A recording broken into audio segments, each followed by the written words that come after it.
Thank you so much, Adara. That was a great intro to the real deal. Like, we should just tape that and have Adara start it out every single time. But what do you do? Look, what do you do when there's a runaway freight train? Pretty much, you know, a stock just gets so far up or down that you don't have levels to work off of.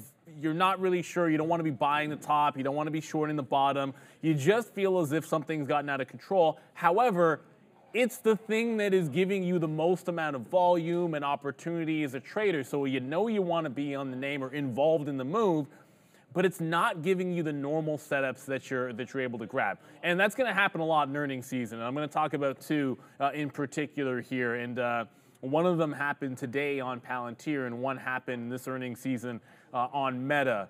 So what does it mean? First of all, what does it even mean when you have a runaway freight train?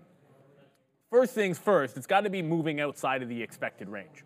So, you know, Palantir, after earnings, nobody was pricing in 18% overnight. Double digits, maybe not surprising anybody, but 18% was most certainly not expected by a lot of people. And then you didn't even have a retest of pre-market lows. It just continued to run higher.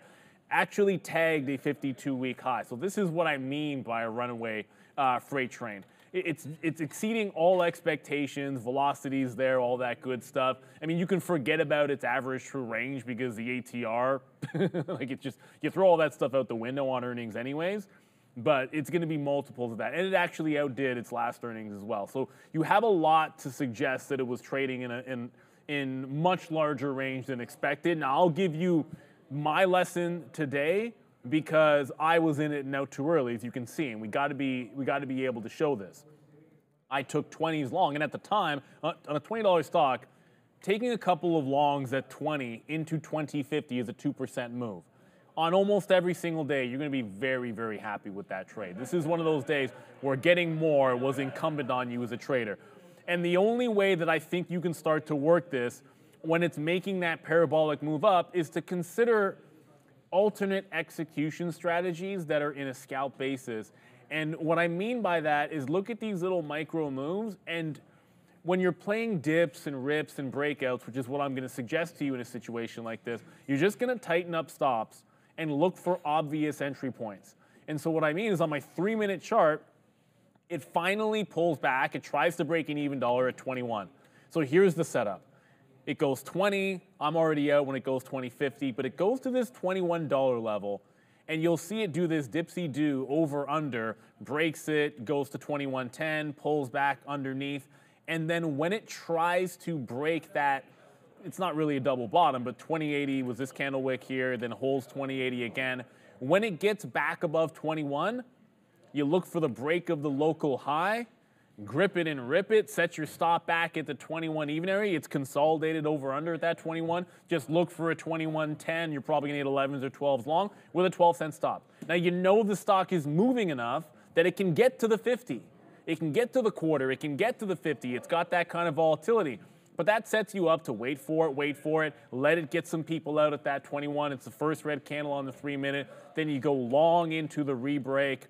It holds the even dollar. It's a nice little scalp trade. It allows you to capture another 20 or 30 cents in that move.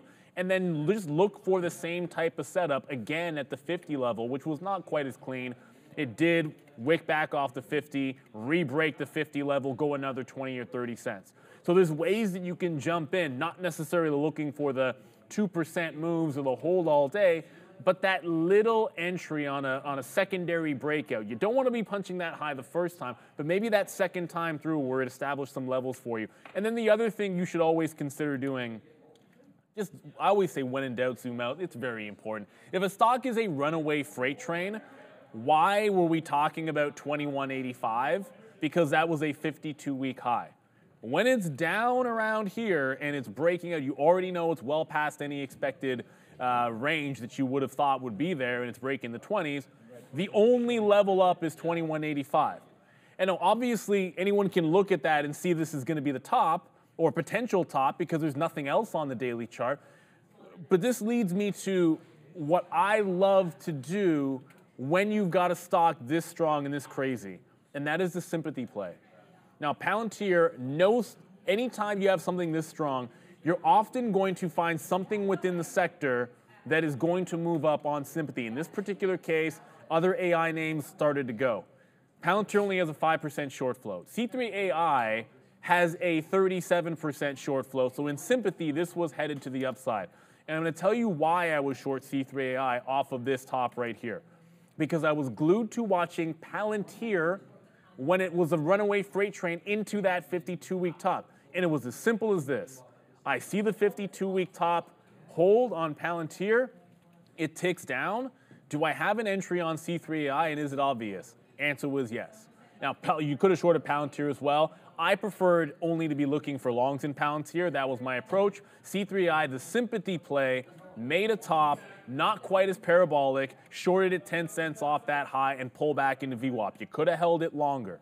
But instead of standing in front of the big, crazy runaway freight train, I just picked something going up on sympathy that showed me a clear level to the penny that we're able to take something out of.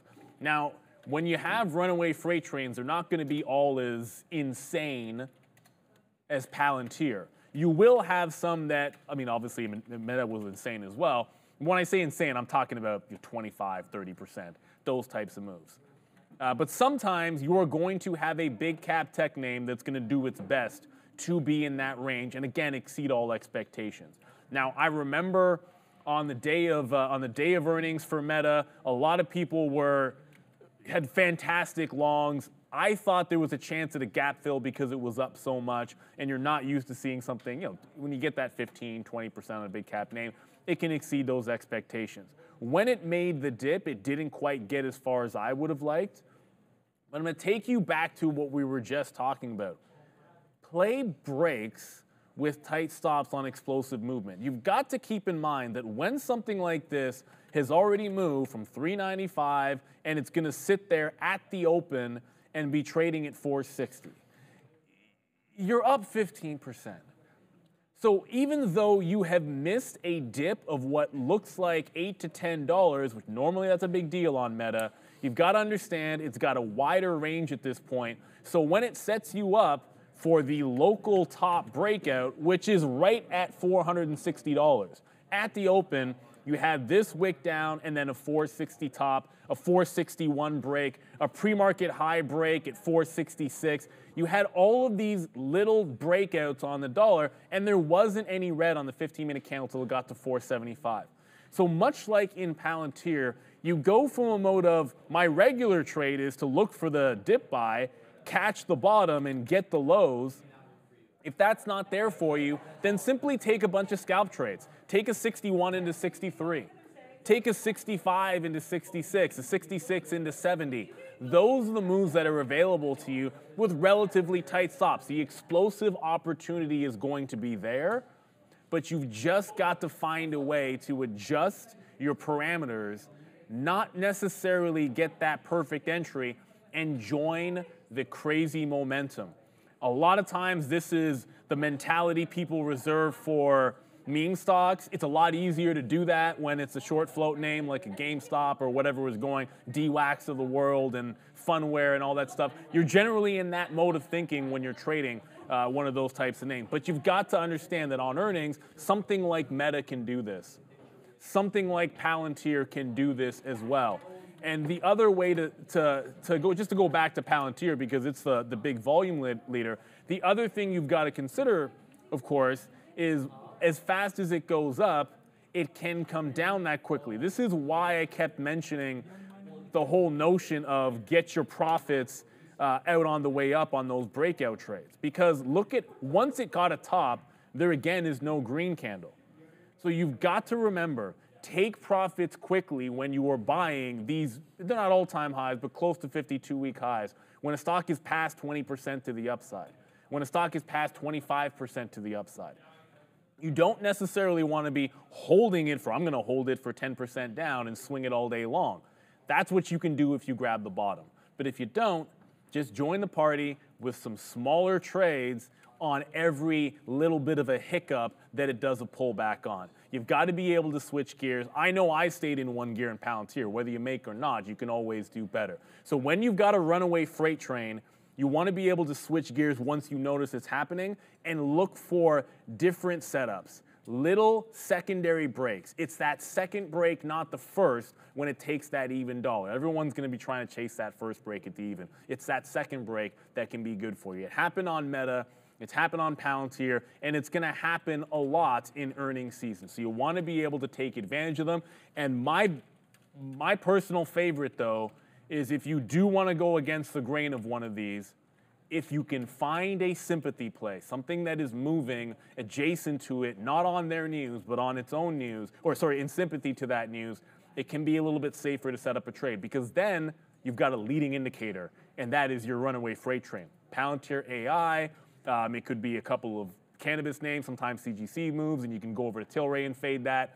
It can be DWAC, Funware, whatever works out for you. If you can find that, it's a little bit easier than standing in front of the runaway freight train. So that's a runaway mover. You want to take advantage of them beyond those first trades. You want to be able to join that trend and then capitalize when they do pull back. That's the real deal. And Palantir, Meta, it's just the beginning. You're going to have a lot of these as this market continues its bull run. Lots of runaway freight trains.